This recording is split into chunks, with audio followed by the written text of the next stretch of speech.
Scena a patra. Dragomir singur, apoi Ion. Dragomir, nu o să-l mai poată ajunge și chiar să-l ajungă, ce folos? Parcă o să aibă ea destulă putere să se lupte cu nebunul. A putut femeia să mă vânză, acum ar vrea să mă scape, dar nu o să poată. Iona să spuie, încă un an, pentru un an am să pierzi viața întreagă, pentru un an, când n-are omul noroc. Își apucă cu mâinile capul. Ion a apărut la vorbele din urmă, coboară și pune mâna pe umărul lui Dragomir. Acesta se scoală și rămâne ca trăsnit. Anco! Ion, a trecut pe lângă mine acum. Eram pe laviță, s-a dus încolo la vale. Mi-e foame, dăm de mâncare. Șade. Șezi și tu. Bea și tu. Dragomir se supune după o pauză lungă. E unul la noi, la ocnă, ce om bun vere, cum mă miluiește el pe mine. Mănâncă numai câte o fărămiță și tainul lui mi-l dă mie. El a fost ucis pe tată său și îl băgase pe frate său la ocnă. Pe urmă, vezi ce l-a învățat pe el Maica Domnului să vie la ocnă și să spuie, eu am răpus pe taica lui Neica să-i dați drumul, că nu e vinovat. Simplu, ia ca așa. Dragomir din ce în ce mai mișcat și Ion. Și a dat drumul lui frățâne său și l-a închis pe el, Dragomir. Pe el, Ion, da, păi, într-un târziu după aia a aflat el că frățâne să umblă să moară și s-a rugat să-l lase de la ocnă să meargă acasă cu soldați, numai pentru 3 zile, că zice că ce-am avut eu cu taica aia a fost altă socoteală, dar nu voi să plece al de Neica până nu mă ierta. Dragomir, și l-a iertat? Ion, da de unde? Dragomir, nu l-a iertat? Ion, nu, n-a vrut să lase de la ocnă să meargă. Dragomir, și frate său a murit așa? Ion dă din cap că da, apoi se uită lung la Dragomir. Mă, Dragomire, tu ești sănătos și cu mintea întreagă și o să trăiești bine și eu, zâmbind trist, o să mor așa necăjit, bătut și nebun, se ridică. Dragomir foarte pătruns. Ioane, Ion, vezi, tu la ce n-ai venit să spui pe cum că Ion nu-i vinovat? Pe Ion l-ați bătut în cap degeaba, luați-mă pe mine. Ce-am avut eu cu Dumitru e altă socoteală, dar pe Ion lăsați-l săracul. Cu o bidă adâncă și Ion s-ar fi rugat la Maica Domnului, bună pentru păcatele tale. Vezi, plânge liniștit. Dragomir plânge înfundat. Ioane, eu caut să te scap pe tine. Tu să nu mai mergi, nu mai trebuie să mergi înapoi la ocnă, Ion. Dar unde o să mă duc eu, Dragomir? Iute, tu o să stai aici cu noi. Anca intră prin fund și se oprește în ușă să asculte. Ori nu, mai bine să plecăm. Vino cu mine, scăpăm amândoi. Îți cumpăr haine nouă, pălărie, cizme nouă, de mâncare, de băutură, tot. Îți dau eu ce-ți trebuie. Anca se retrage afară și închide ușa. Dragomir pleacă amețit spre dreapta și se întoarce înapoi. Ori nu, vino și tu cu mine. Ion, unde? Dragomir, colea în beci, să scoatem banii, ia lampa și să plecăm. Haide, Dragomir pleacă cu lampa înainte spre chepengul beciului. Ion îl urmează. Dragomir deschide și pornește să scoboare. Ion se retrage. Haide, Ion, retrăgându-se cu frică. Nu intru, Dragomir. Dar să nu pleci, Ion, nu, Dragomir, ori nu stăi. Iese din beci, aleargă la ușa din fund, o încuie și ia cheia, o pune în buzunar și coboară iar în beci. Viu acuș, Ion trece la masă și bea, fredonează un cântec haiducesc, apoi se oprește ascultând. A început iar. Când urlă câinele, moare cineva. Dragomir iese din beci cu lampa și cu o ulcică în mână, închide chepengul la loc, vine la masă, scoate o basma din sân și toarnă în ea banii din ulcică, nuadă basmaua și o pune în sân. Gata, Ioane! Ion apucat de un fior. Mi-e frig. Dragomir, mereu prepit, se repede în stânga și vine îndată cu o zeghe pe care o aruncă pe umerii lui Ion și cu 2 pălării, una i-o pune lui Ion și alta o pune el pe cap. Dragomir, acum plecăm. Tu să nu vorbești nimic pe drum, să mă lași pe mine. Haide, Ion, haide. Alt fior, pornesc amândoi. Ușa e încuiată. Dragomir, ne-a închis pe din afară. Stă un moment, caută cu gândul și aducându-și aminte. Se caută nervos în buzunare, găsește cheia și deschide. Anca le vine în față, ei se dau înapoi, ea intră și închide ușa. Scena a 5-a, Dragomir, Ion, Anca. Anca, dar încotro, Dragomire, încotro Neică, Ioane. Dragomir, ascultă, Anco. Anca coborând cu Dragomir. Nu mai spune că știu, eram la ușă, Ion se învelește în zeghe, se trântește pe o laiță și se culcă. Vezi, Dragomire, când zic eu că tu ești mai nebun decât aracă cu ochii pe Ion. să fugi în lume cu el. Pe unde o să umble? Prin pustii, o să vă întâlniți cu oameni, o să-l cunoască cineva, îi scăpa de la ocnă și chiar să nu-l cunoască nimeni. Poți tu să-i stăpânești mintea? Dar când l-a apucat, era turba ca adineauri. Dragomir, demoralizat. Atunci, Anca, ce copil o să auză asta și nu o să priceapă ce legătură e între oamenii ăștia doi de pribegesc în lume, fără să poată spune de unde vin, fără să știe unde se duc? Dragomir, descurajat de tot. Dar ce să fac, Anca? Să rămânem aici, să-l ținem și pe el până ne-om gândi la altceva mai cu minte. Dragomir, dacă nu vrea, dacă nu-l putem ține. Ion geme și se zbuciumă în somn. Dragomir se sperie și se îndeasă spre Anca. Anca, trebuie să putem. Cât o fi aici, îl iau eu pe seamă. Merge la Ion, care se muncește rău în somn și scuduindu-l foarte brusc. Ioane, Ioane, Ion sare din somn, e cu totul apucat. Da, eu sunt vinovat. Maica Domnului mi-a zis să spui, ca să nu mă loviți. Bateți-l, dați-i la cap. Se preface că e nebun, înduioșat către Dragomir. Uite cum îl bate, uite cum îi dă în cap lui Ion, țipând de groază. Nu dați, în culmea spaimei. O să-i spargă oasele, îi turtește țeasta capului, o să-l omoare, își acoperă ochii. Anca, Ioane, Ion crescendo.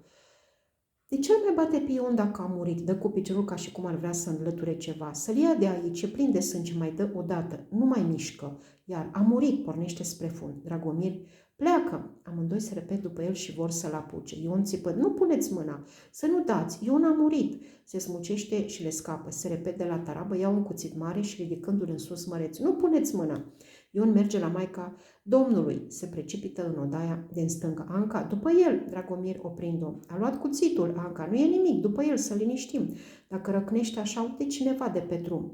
Vrea să meargă spre stânga. Ion cu figura radioasă reapare ținând în mână sus cuțitul plin de sânge. Face 2 pași și se prăbușește. Amândoi se repet la el și îl ridică. Dragomir s-a înjunghiat, îl așează pe o laiță lângă masa. Anca, înjunghiat aici, în casa noastră, stă pe gânduri, pe chipul ei strălucește o inspirație. Dragomir, dezolat, ce-ai făcut, Ioane? Ion, deschizând ochii, dă-mi apă, mesietă. Anca, cu o bărdacă de apă, ține, Ioane. Ion, bea, boda proste, Maica Domnului mi-a zis, scoateți măruntaiele când intră necuratul și aruncă-le câinelui. Anca, ascultă, Dragomire. Ion, că eu, Maica Domnului, o să pui stabilă între tine și rele și o să dormi, dă-mi apă, mă arde. Anca îi dă, Dragomir, Ioane. Ion, dând cu mâna într-o parte bărdaca, scoate măruntaiele și dă-le câinelui, să nu mai urle, caută-mă la picior, din jos de genunchi am un chimir, să te duci la ocnă și să-l dai de la mine ăluia de-a omorât pe tată său. Anca scoate chimirul și îl bagă în buzunarul lui Dragomir. Ține, aparte, nu moare odată, o să ne apuce ziua. Ion, iluminat. Uite, veverița, acolo sus pe cracă, uite-o! Vrea să se închine și cade mâna, în extazul suprem. Maica Domnului, tu ești, tu mă chemi, stai că viu, iată-mă, viu! Expiră Anca, închinându-se foarte pătrunsă. S-a isprăvit, Dumnezeu să te ierte, omule. Dragomir e zdrobit, ea schimbând tonul deodată. Acu, Dragomire, acu ce ne facem? Dragomir, să dăm de știre. Anca, vrei să intri ori să mă bași pe mine în fundul ocnii, să zică că l-am omorât noi? Nu, până acum nu știe nimeni că a venit aici. Să-l aruncăm în puțul îl părăsit. Mâine o mastupa puțul și atât. Haide, nu e vreme de pierdut. Se luminează de ziua. Rămânem cu mortul în casă până mâine noapte. Să sting lumina. Trece cineva pe drum și ne vede ieșind așa. Stinge lampa. Pune mâna. Amândoi iau pe Ion și pornesc spre fund. Se aud în depărtare clopote de la biserică. Ei se opresc să asculte. Toacă de utrenie. Ai avut în cai noroc la moarte, Ioane, îți trage clopotele ca la toți creștinii. La alții nici măcar atâta.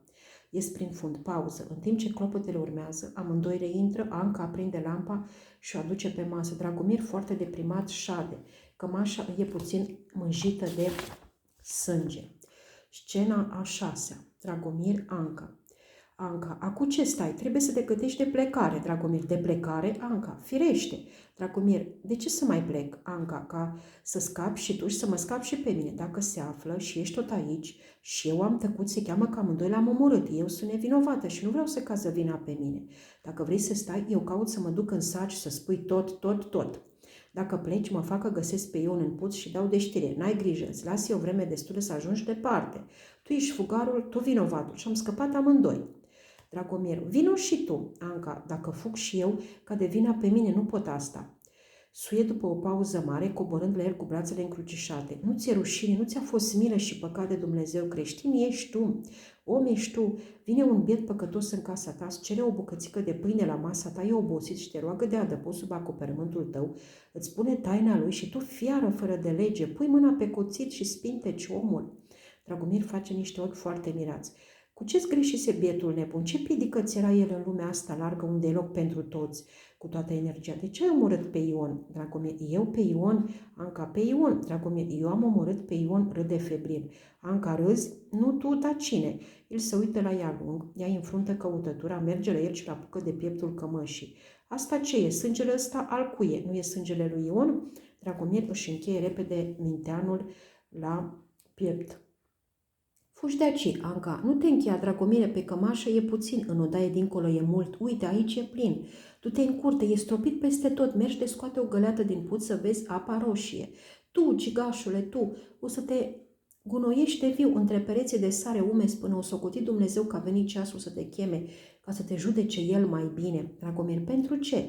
Anca, pentru că ai ridicat viața altuia. Dragomir, a cui? Anca, a lui Ion. Dragomir stă un moment și se șterge la ochi. Femeie!